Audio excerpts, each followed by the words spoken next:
former Vice President.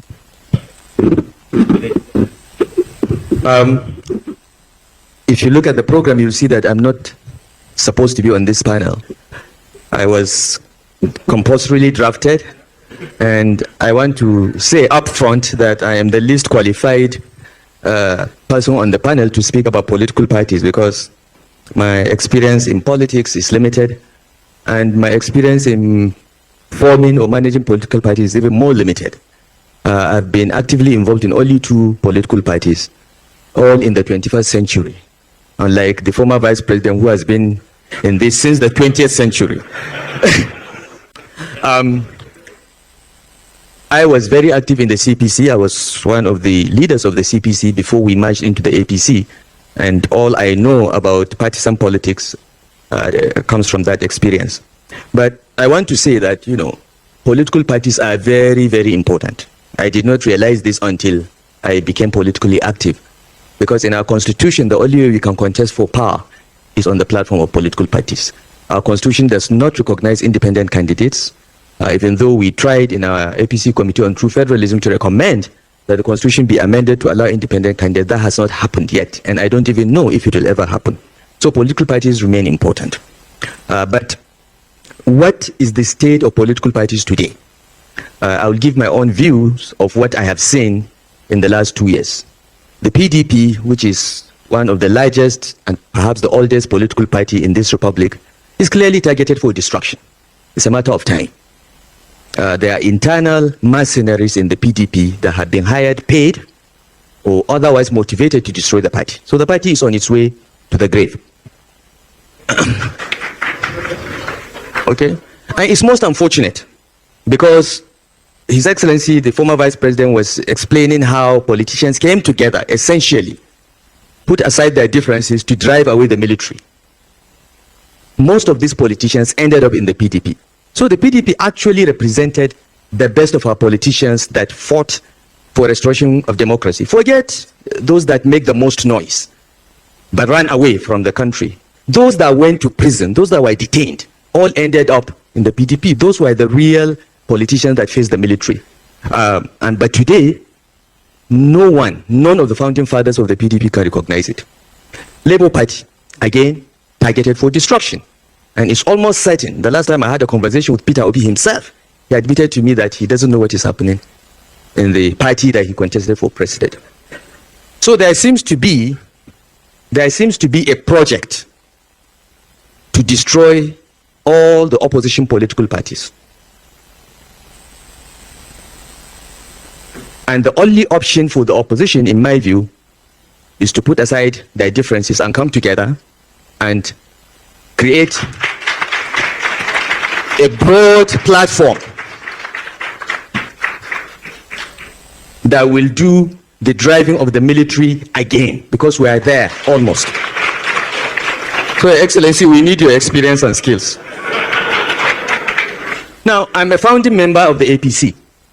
If you go to INEC and ask for the form that got APC registered, I'm one of the 34 people that signed for it, and I was a founding member of the National Working Committee of the APC. But frankly, I no longer recognize the party. The party, no party organ of the APC has met for the past 2 years. No caucus, no NEC, nothing. I don't even know if it is a one-man show. It's a zero-man show. Okay. So, though I'm a founding member of the APC has left me behind. I'm still there where we were. We wanted to form a progressive party that will fight corruption, revamp the economy, and restore security to Nigerians. That was the objective of forming our party. And we all came from that party. After forming the party, we went out of our way to recruit others that we feel could add value to the party. We went to the residence of His Excellency Vice President Atiku Abubakar, invited him to join the party. We are not afraid of inviting heavyweights who are potential presidential aspirants, even though many of us were Buhari supporters. But we were not scared. We wanted a broad-based coalition that will address the problems of Nigeria, and we were successful in it. But why the APC today? I don't recognize it, as I said. It has left me behind. I still believe that the purpose of political contestation in Nigeria still remains revamping the economy, restoring security, and fighting corruption. The problems are still there. However, I no longer believe that my party believes in confronting those problems. So the distance between me and the APC is widening. It has left me, is driving at very high speed away from where I am, but I remain where I am because these problems remain the living problems of Nigeria and they have to be addressed, and the only way to address them is through the instrumentality of political party. So what happened to our parties? Why did our parties all end up where they are? When we started the APC, we were very hopeful that it will be member-financed party. We registered 15 million members. 15 million. If every member of the APC just gave the party 100 naira, that's 1.5 billion. Just 100 naira a month, which I believe almost everyone can afford. That's 1.5 billion. It's enough to run the party. We had aspirations of that nature. We had dreams of a real, ideologically driven, progressive political party. But today it is something else. If you look at the life cycle of the PDP, it was similar. They all end up becoming a one-man show. No collegiate leadership, no democratic leadership, no internal democracy. And the parties always get pocketed by those elected on the platform of the party. So if you look at what Professor Olukoshi outlined as the key issues to look out for in a party, ideology. What is the ideology of the APC? I don't know. We said we are progressive, but we are not progressive anymore. Okay? What about a societal project? What is our big societal project? I've mentioned the three. But now, if you ask people that were elected on the platform of the APC, they will say, I wanted to be governor, I wanted to be president, I wanted to. No, nobody talks about a national project, societal project anymore. It's about me, myself, and I. What about manifesto?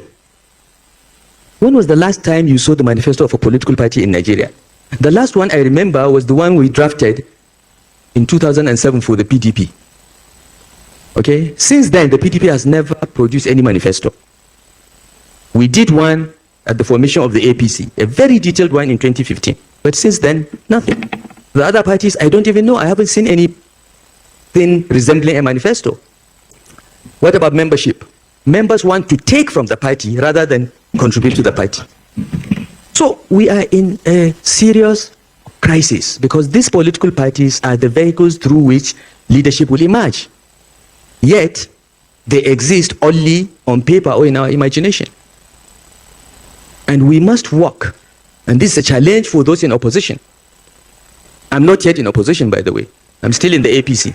But this is a challenge to those in opposition. You must come together and form a party that, in my view, should closely resemble the NPN of the Second Republic. That's one political party that was an effective machine.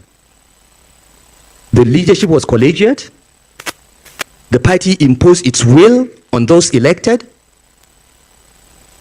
It is unfortunate that it was terminated in 1983. Maybe by now we would have had a real political culture around collegiate, ideologically driven, and broad-based political parties. So this is the challenge for the opposition. I think I will stop here with my limited knowledge and experience in party formation and management. Thank you.